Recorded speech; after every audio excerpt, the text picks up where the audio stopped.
masyarakat yang ada di Kecamatan Sandai itu sempat menggelar aksi damai menyalakan 1000 lilin sebagai ungkapan simpati kepada Yesa dan juga sebagai permintaan mereka kepada pihak kepolisian agar kasus ini diungkap kembali.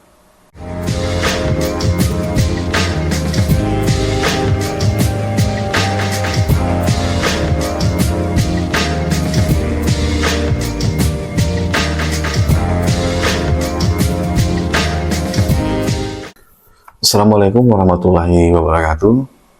Selamat datang di channel saya, Ediawan. Hari ini kita akan membahas salah satu kasus yang kemarin sempat viral, yang sebelumnya tidak menjadi perhatian masyarakat di Kalimantan Barat. Akhirnya beberapa hari ke belakang ini menjadi hangat diperbincangkan gitu ya.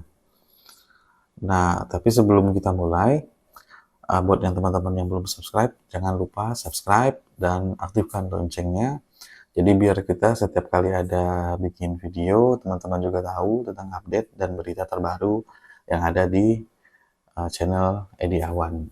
Nah, beberapa hari ke belakang, masyarakat di Kecamatan Sandai, Kabupaten Ketapang, Kalimantan Barat, itu sempat dihebohkan dengan meninggalnya seorang anak yang bernama Yesa, yang masih berusia 7 tahun. Ini yang kemudian membuat masyarakat yang ada ataupun masyarakat yang ada di sekitar lokasi rumah dari korban ini kemudian mulai bertanya-tanya dan mulai timbul pemikiran-pemikiran yang tidak wajar tentang kematian si korban ini.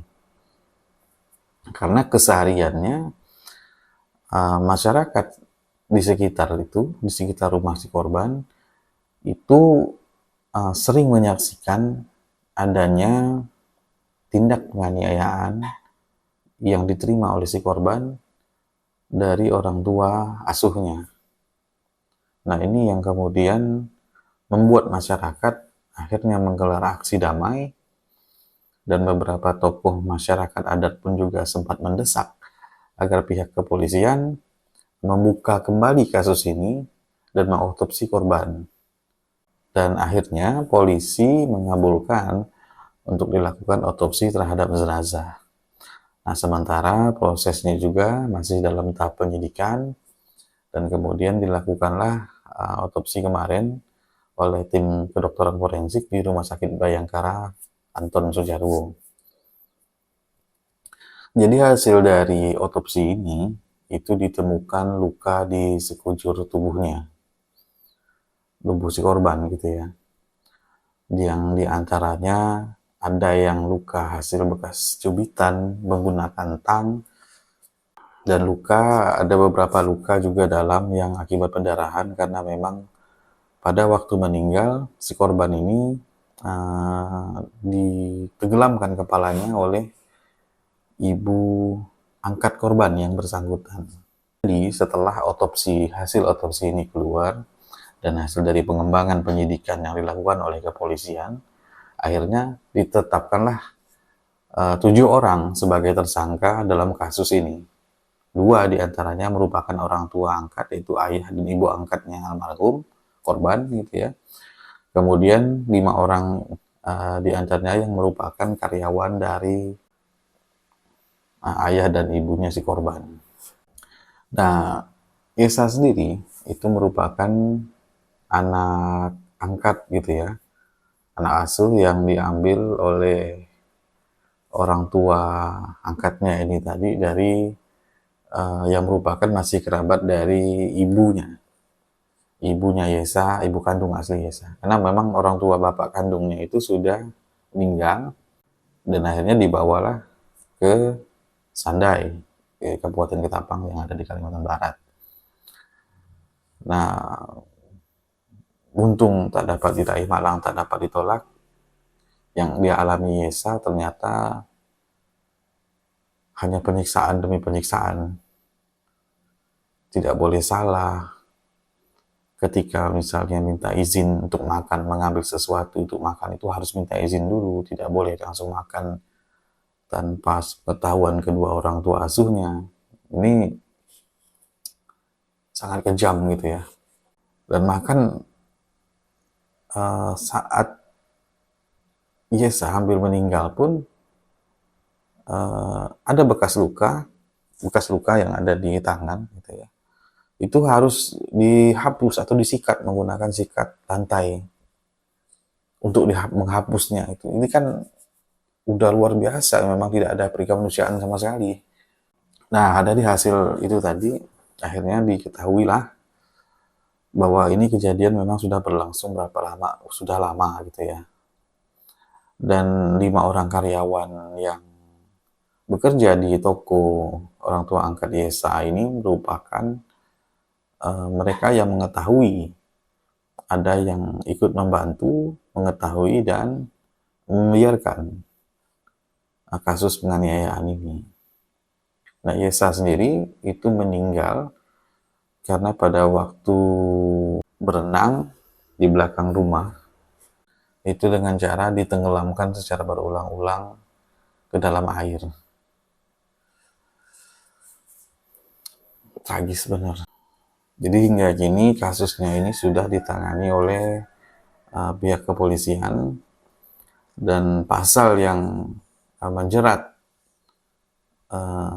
tersangka ini, terlebih kedua orang tua asuhnya, itu merupakan pasal berlapis tentang perlindungan anak dan kekerasan dalam rumah tangga. Untuk sementara mungkin itu pasal yang dikenakan, karena kemungkinan akan bisa lagi menambah pasal tentang penghilangan nyawa seseorang, dan itu biasanya ranahnya jaksa gitu ya, ranahnya jaksa sebagai penuntut umum di pengadilan nantinya. Dan indikasi tentang hukuman mati bagi kedua orang tua Yesa tersebut ya ada gitu ya, ada indikasinya. Nah, berita ini kemarin sebenarnya yang sejak saya ceritakan dari awal sempat luput juga ya dari perhatian masyarakat Kalimantan Barat. Nah, tapi pada akhirnya kemudian menjadi viral karena berita ini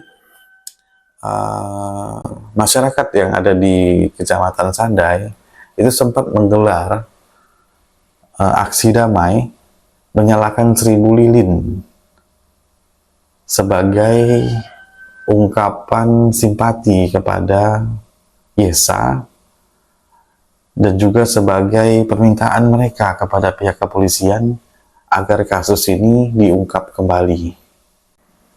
Jadi dalam hal ini saya apresiasi sekali masyarakat yang ada di Kecamatan Sandai, Kabupaten Ketapang, Kalimantan Barat, yang sangat aware gitu ya. Ini merupakan pengajaran atau pengalaman bagi kita semua bahwa ketika ada suatu kasus yang melibatkan tentang penganiayaan anak yang ada di sekitar kita, jangan pernah takut untuk melapor ke pihak kepolisian. Jangan pernah takut. Karena kebanyakan kadang-kadang kan kalau kita sekarang kalau hanya mau melapor ke pihak kepolisian ya, langsung akan dijadikan saksi. Nggak masalah. Kita juga bisa minta jadikan saksi juga. Itu nanti kan tergantung dari laporan kita tersebut. Tentu polisi akan melakukan penyidikan dulu ke lapangan. Nah, penyidikannya seperti apa? Nah, mungkin nanti polisi yang lebih tahu. Yang jelas, kalau sedapat mungkin kita sudah mengantisipasi sejak awal atau melaporkan kejadian ini sejak awal, mungkin tidak ada nyawa yang hilang gitu ya. Tapi dalam kasus Yesa ini kemudian membuka pandangan masyarakat bahwa yang selama ini untuk melapor ke pihak kepolisian ataupun mendesak pihak kepolisian agar membuka kembali suatu kasus, terutama yang berkaitan dengan kasus kekerasan terhadap anak, itu dengan cara yang sangat simpatik kok menurut saya. menyalakan 1000 lilin. Ini luar biasa, dan memang saya nggak tahu juga apakah ada rekamannya. Kalau mungkin kawan-kawan yang ada yang tahu, yang ada di daerah Sandai, silahkan komen di bawah atau tag saya di videonya. Jadi semacam peringatan lah buat kita semua gitu ya. Dan selalu tetap waspada, karena yang namanya kejahatan tidak pernah tidur gitu ya. Satu lagi yang pesan saya sampaikan, keluarga jangan takut melapor apabila mendengar atau menyaksikan langsung tindak pidana penganiayaan kepada anak yang mungkin sudah terjadi bertahun-tahun yang ada di sekitar Anda. Nah, tetap waspada. Sekian video dari saya.